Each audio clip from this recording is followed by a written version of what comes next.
Hey everyone! Welcome to my channel. Today I am going to show how to change your TikTok name. So, let's get started. First, open your profile by tapping the profile icon in the bottom right corner. In your profile page, you'll see your profile picture and your current TikTok name. To change the name, click on the Edit Profile button just below your profile picture.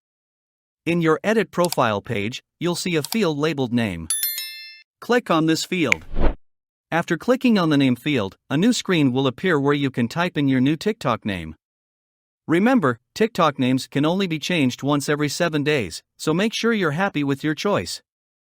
Once you've typed, click on the Save button at the top right corner of the screen. You've successfully changed your TikTok name. That's it. Remember to like, subscribe, and hit the bell icon.